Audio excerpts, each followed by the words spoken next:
What's up, Guiding Bolt fans? This is Nick, and today we are going to talk Goat Ball. Yes, you heard it, Goat Ball. This is a mini game out of the Rime of the Frostmaiden, one of 3 mini games actually.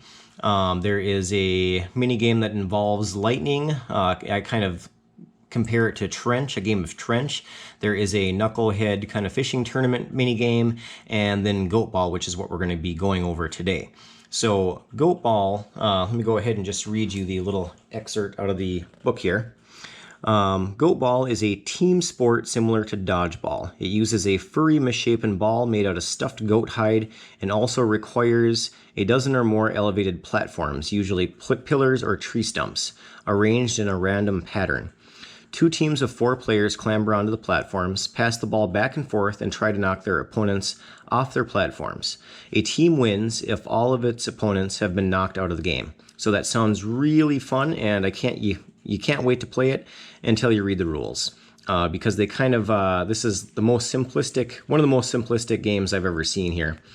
So it says, to determine the outcome of the Goat Ball game, have each player in the game make a strength, athletics, or dexterity acrobatics check, their choice, and then add up the totals for each team. The team with the highest total wins. Wah, wah, wah. In the event of a tie, the game goes into overtime and all the players re-roll. So basically, if you're going off the book rules, all this is basically a strength challenge between the 2 strongest characters, in my opinion, or a dexterity challenge between the 2 most nimble or agile characters. Obviously, it's a group check, so there's a little bit more involved because you're doing everybody's scores and adding them up, but it still seems a little boring.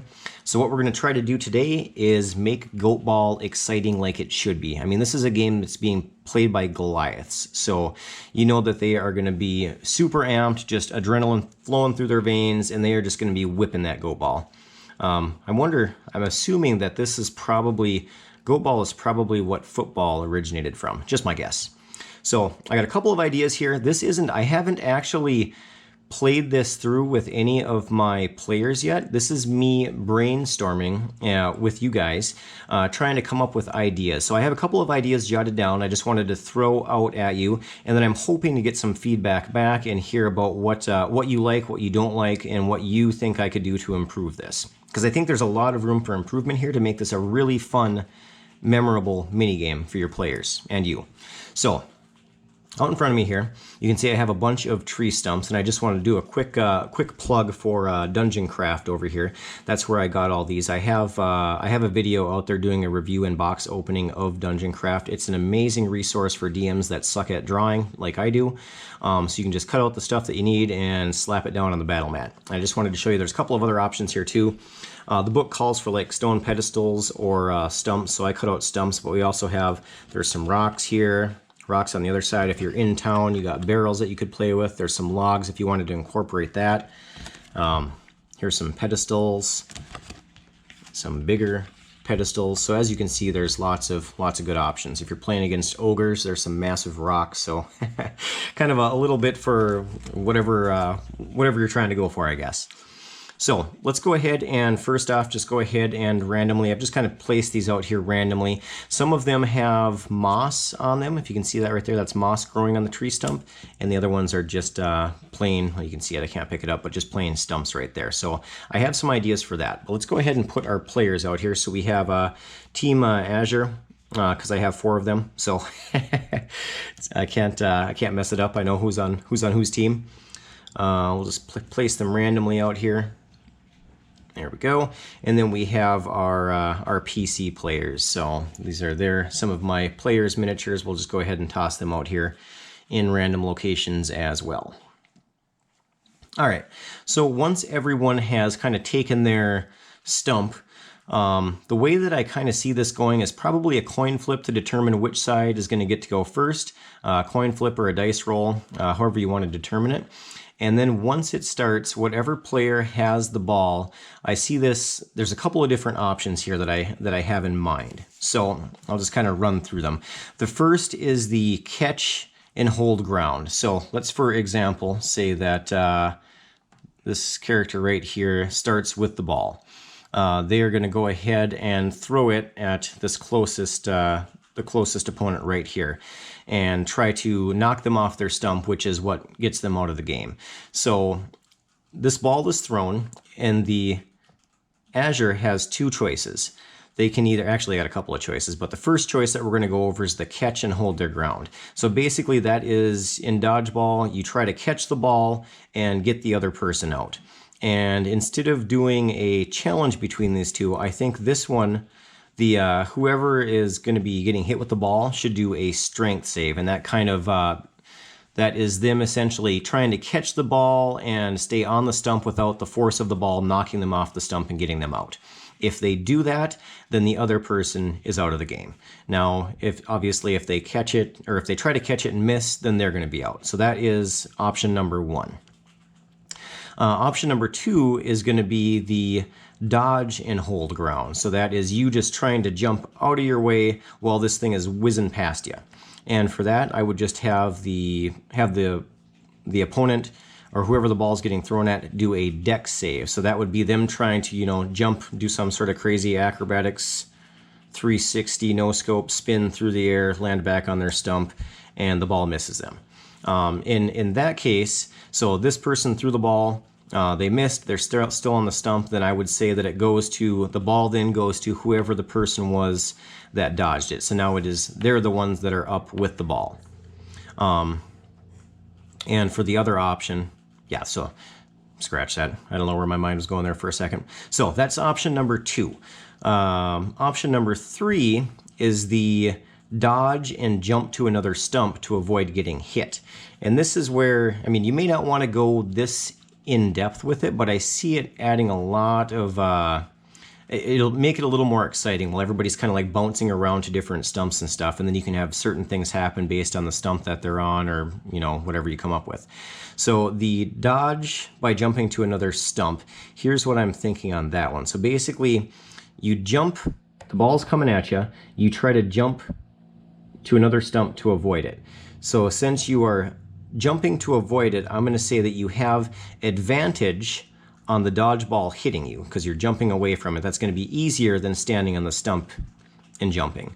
So you have advantage to jump to the other stump. So it seems like a good plan to just jump away and have it miss you. However, I'm going to say that when you land on the other stump, that you have disadvantage on landing, because instead of just trying to focus on 100% on landing, you're trying to land and not let the ball hit you. So you kind of have like a double check there that you're making. So it may seem like a good idea to get out of the way, but then you might end up missing the stump and falling off and being out anyways. And I thought you could maybe even add a little, you can't do double disadvantage obviously, but maybe you could have it be a tougher DC jumping to a stump with moss on it as opposed to one that's just clean. So I was thinking, like for the moss covered ones, they would be like a DC 15 jump, and the regular ones would just be an easy DC 10, just to kind of make it a little more difficult. So that is option number three. Now, since these are Goliaths, or this is typically played by Goliaths, they are all about, dominance and showing that they are the toughest, most agile one out there. So it would make sense to me that they would be trying to knock each other off their stumps in other ways than just throwing a ball at them. And the way that I see that going is them jumping to the other person, an occupied stump, and trying to knock them off. And that's where I see a strength challenge coming in between the two people. Now, I think that you should have whoever is going to be jumping to an occupied stump should be in possession of the ball. That should be the stipulation, is you have to actually have the ball in hand. So you're making your best attempt to hit them off with the ball in your hand, even though really you're probably throwing your left hook at him to hit him off anyways, but you got the ball, so it's okay. So person jumps over here to the occupied stump, and now we have a strength challenge. So if you're not familiar with those, pretty simple. Basically, your player would roll their 20-sider. Hard to see, but I got a 17, so that's a really good roll. So 17 plus your strength modifier, and I have, just as an example out here, I got Tilly's character sheet. Her strength modifier is +4. You could, I guess, do a an athletics check down here, depending on how you want to do it. But I'm just going to say add in the strength modifier.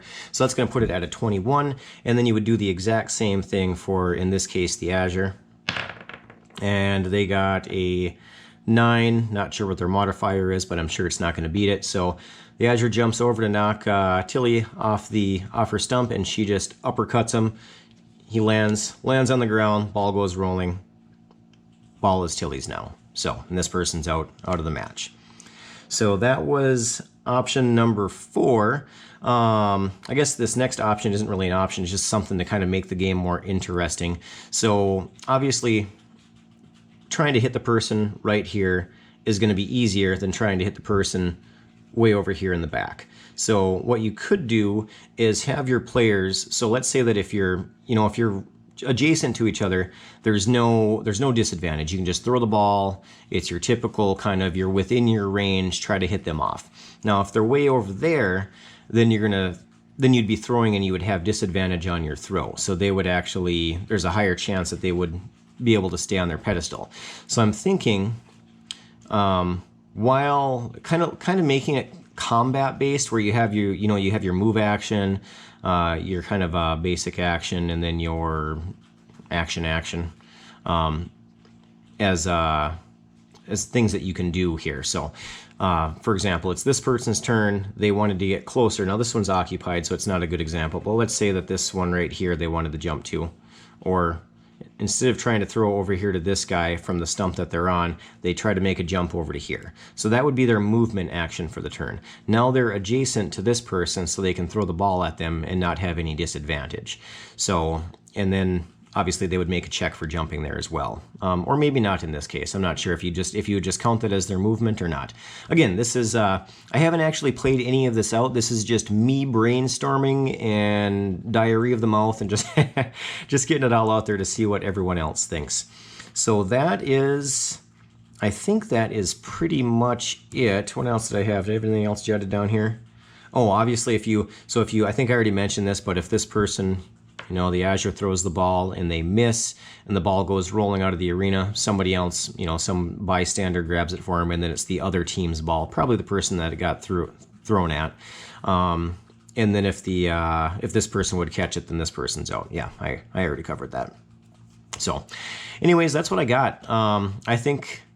I think incorporating some, maybe not all, but some of these ideas is really going to add a lot to the dodgeball or goat ball mini game. The way it is right now just kind of seems kind of boring. So let me know what you think. Go ahead and throw it down below if you like any of these ideas. If you came up with any better ideas, I'm sure there's lots of better ideas out there. My brain's old and musty. So let me know what you think down below. As always, thank you for watching. Be sure to check back next week. I'm probably just going to knock out all 3 of these mini games, so I'll probably have a video next week on the lightning game, and then after that we'll wrap it up with the knucklehead mini game. So thanks again for watching, and until next time.